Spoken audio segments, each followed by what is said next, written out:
Hello students, देखते हैं कि इस क्वेश्चन में हमें क्या दिया है। Two motor cars starts from A simultaneously and reach B. ये हम कुछ पॉइंट ए ले लेते हैं और ये पॉइंट बी ले लेते हैं। दो कार है, ये कार ए है और ये कार बी है।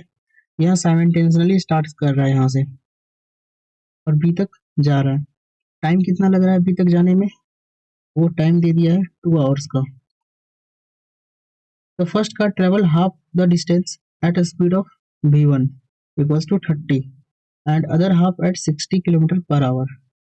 यानी कि यहाँ भी जो जा रहा है पूरा, ये जो यहाँ तक हाफ डिस्टेंस है और ये हाफ डिस्टेंस है। तो ये जो हाफ डिस्टेंस है यानी कि s/2 डिस्टेंस है, ये फर्स्ट s/2 को वो v1 वेलोसिटी से जा रहा है और सेकेंड हाफ डिस्टेंस को वो v2 वेलोसिटी के साथ जा रहा है। ठीक है। The second car cover the entire distance with a constant acceleration.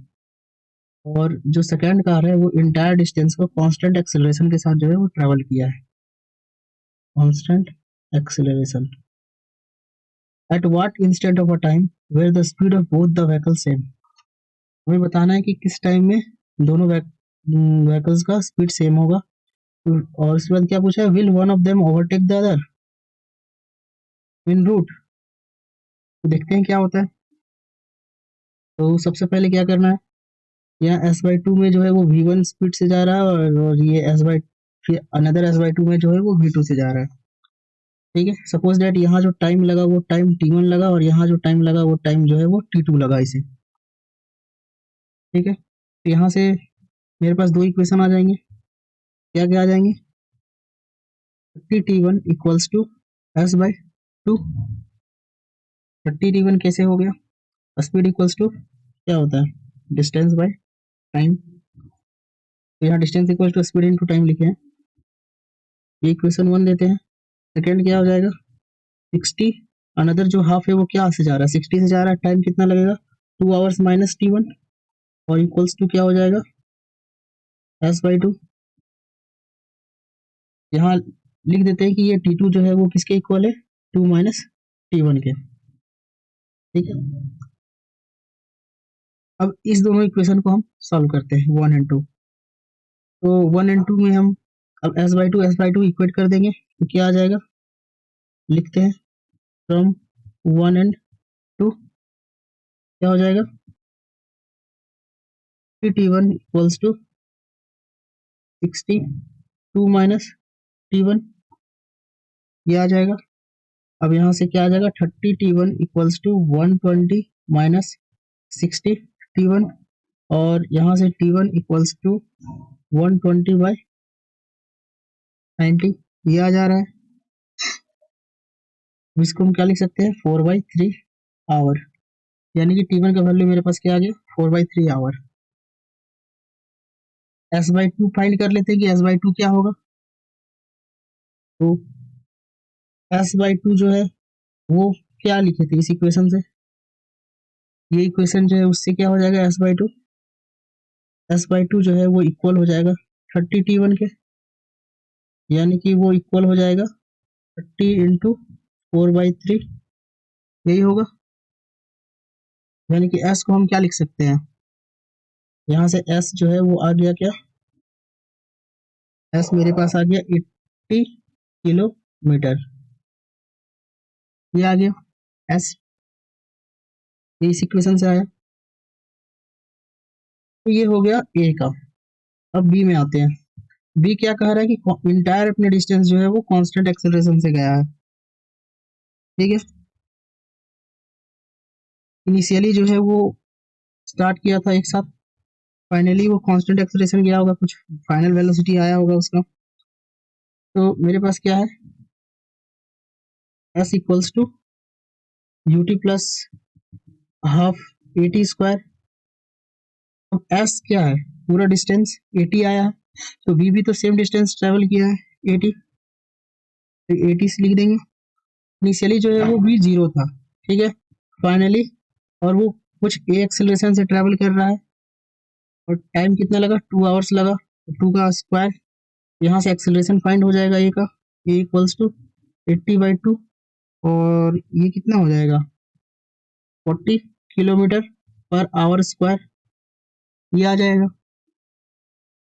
ठीक है, मेरे पास एक और है फॉर्मूला, वो क्या है, v equals to u plus a t, ये है। अब यहाँ जो इनिशियल तो जीरो है, मतलब इनिशियल u तो जीरो है, ये जीरो है इनिशियली, तो v इक्वल्स टू हम डायरेक्ट ए टी लिख सकते हैं। ठीक है, अब मुझे फाइंड क्या करना है कि देखना है कि दोनों का स्पीड जो है वो कहाँ मतलब कि where the both of vehicles, मतलब टाइम निकालना है कि कहाँ जो है वो किस टाइम पे दोनों का व्हीकल्स का जो स्पीड था वो सेम है। तो सपोज दैट हम सबसे पहले मानते हैं कि v इक्वल्स टू 30 पे चेक करते हैं, क्योंकि जो मेरा ए व्हीकल था वो एक बार 30 से जा रहा था और एक दूसरे बार 60 से जा रहा था, तो अगर सेम होगा b का तो b भी कब 30 पे आया होगा किस टाइम में, और b भी जब कब 60 पे गया होगा। तो b इक्वल्स टू 30 पुट करते हैं, तो यहाँ से t इक्वल्स टू क्या आ जाएगा, v बाई ए आ जाएगा, यानी कि 30 बाई एक्सेलरेशन मैंने फाइंड किया है 40, क्या आ गया 3/4 आवर। अब 3/4 आवर जो है इस समय जो स्पीड ऑफ व्हीकल होगा वो सेम होगा दोनों का, वो होगा 30 किलोमीटर पर आवर। हम दूसरा देखते हैं, दूसरा कब देखते हैं, v इक्वल्स टू 60 पे देखते हैं। तो यहाँ से क्या आ गया, t equals to v by A, यानी कि 60/40, और वो आ गया उसे हम लिख सकते हैं 3/2 ना, यानी कि 1.5 आवर, यानी कि 1.5 आवर के बाद भी जो है वो ये जो दो टाइम निकला, इस टाइम पे जो है वो इस टाइम और इस टाइम पे दोनों व्हीकल का जो है वो स्पीड सेम था। हमारा जो क्वेश्चन है वो क्वेश्चन ये है कि वो ओवरटेक करेगा कि नहीं करेगा। तो सबसे पहले हम एक ग्राफ बनाते हैं।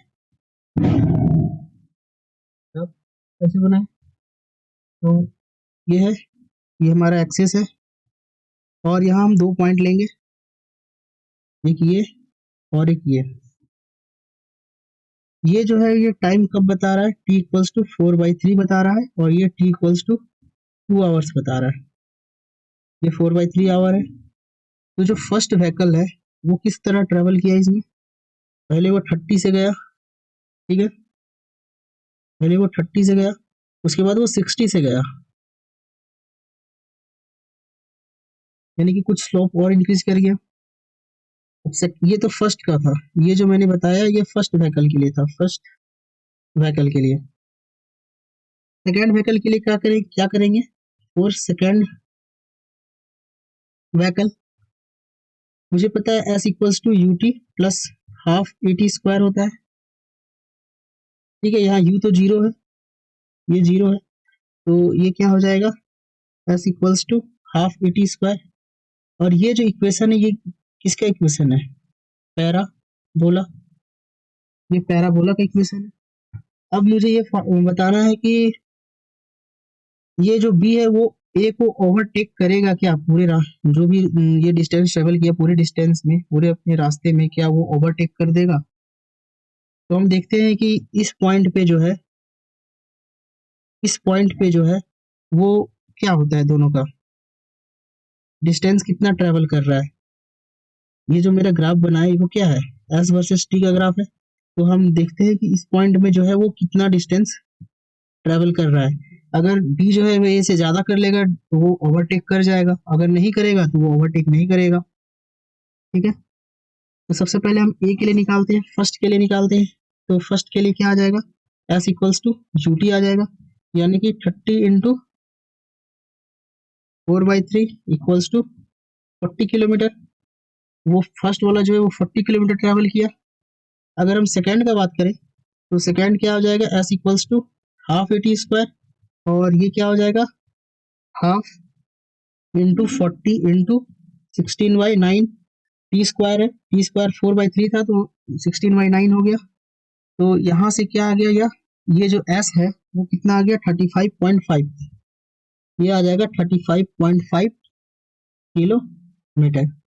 यानी कि हम देख रहे हैं कि फर्स्ट व्हीकल जो है वो 40 किलोमीटर ट्रेवल किया, और जो सेकेंड है वो 35.5 ही ट्रेवल किया, यानी कि सेकेंड वाला जो वो कुछ नीचे रह जाएगा, यानी कि इस जगह कुछ नीचे रह जाएगा।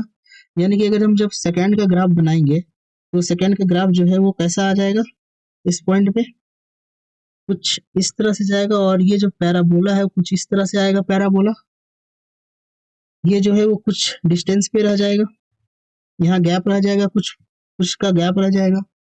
यानी हम कह सकते हैं कि कोई ओवरटेकिंग जो है वो नहीं होगा। यानी कि हम कह सकते हैं there is no overtaking, overtaking नहीं होगा।